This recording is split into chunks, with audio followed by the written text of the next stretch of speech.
Hello नमस्कार, welcome to अर्थनिधी. आपण banking topic करतो आणि जनरली आत्तापर्यंत राज्यसेवा आणि कंबाईन पूर्व परीक्षा किंवा मुख्य परीक्षा असेल त्याच्यात बँकिंग टॉपिकवर जनरली फॅक्ट्सवर प्रश्न आलेले आहेत. मग आता बँकांचं राष्ट्रीयकरण किंवा SBI बँक किंवा RRB इतर सगळ्या अशा बँका आहेत, त्यांची स्थापना, त्यांच्या समित्या हे आपल्याला करणं अपेक्षित आहे. मग आपण त्याच्यावर परफेक्शनही आणतो आणि पाठ करतो, पुढे जातो. त्याच्यामध्ये एक कन्फ्युजन मला जाणवलं विद्यार्थ्यांमध्ये, जनरली सार्वजनिक क्षेत्रातील बँका आणि त्याच्यामध्ये मग राष्ट्रीयकृत बँका आणि SBI ह्याच्यात कन्फ्युजन आहे. इथं तुमच्यासमोर चार्ट आहे, हे बँकेचं स्ट्रक्चर आहे. सार्वजनिक क्षेत्रातील बँका, खाजगी क्षेत्रातील बँका, हे बेसिक स्ट्रक्चर जे आहे ते सगळ्यांना माहिती.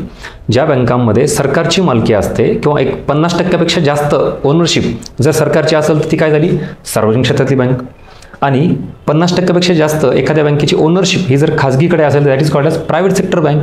हे बेसिक बायफर्केशन झालं. आता कन्फ्युजन इथून पुढे सुरू होतं.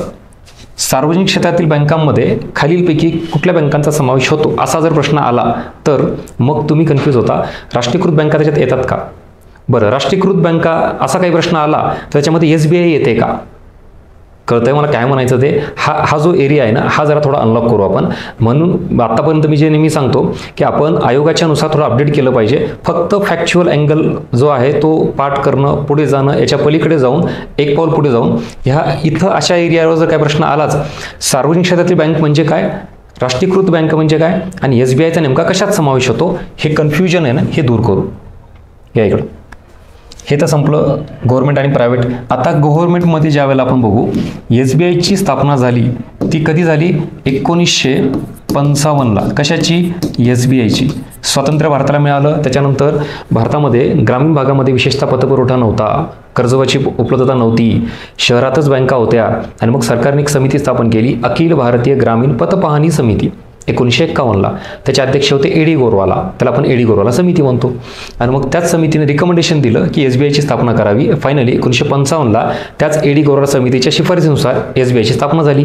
राईट. आणि मग आपण ग्रामीण भागामध्ये याच्या ब्रँच ओपन केल्या आणि आर्थिक समावेशन, वित्तीय समावेशन किंवा ग्रामीण भागामध्ये विकास पोहोचवण्यासाठी SBIची महत्त्वाची भूमिका म्हणतो.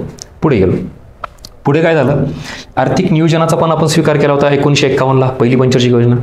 आणि मग आर्थिक नियोजन असेल, सरकारचे एकूण धोरणं असतील विकासासाठीचे, ह्याच्यासाठी वाटचाल सुरू झाली. त्याच्यामध्ये प्रायव्हेट सेक्टर बँका ज्या आहेत त्या मोजक्याच होत्या आणि त्या फक्त शहरातच होत्या आणि त्याच्यातही त्याचा फायदा जिथं आहे त्याच याच्या बाबतीत ते व्यवसाय करायचे.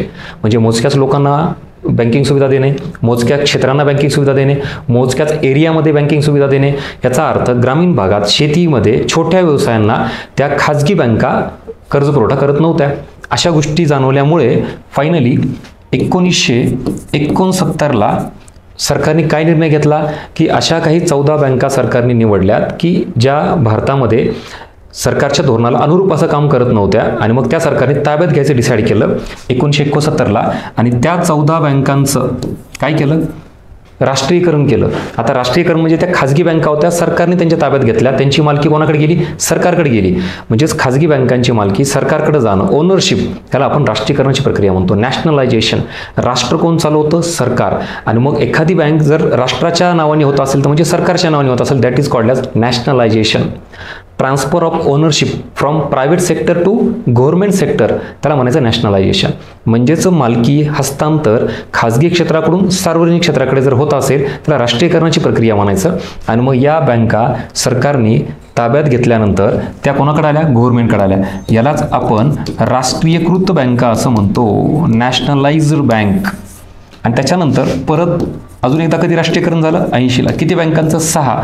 सेम.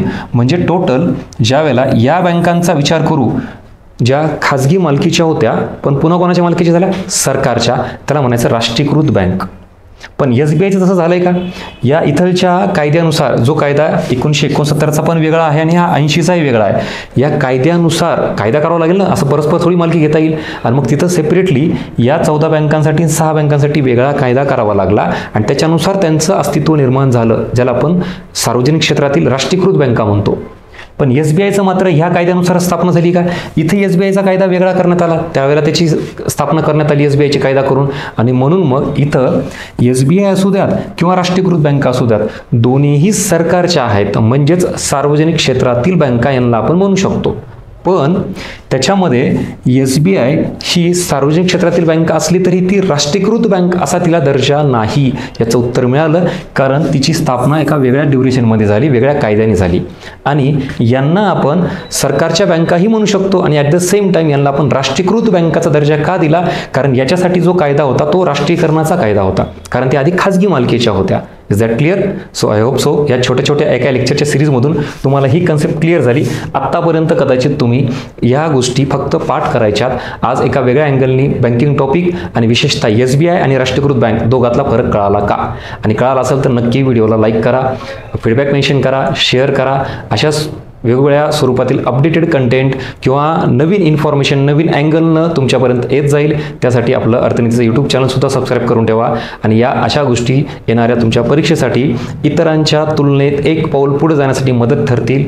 त्यामुळे नक्की चॅनलला फॉलो करा.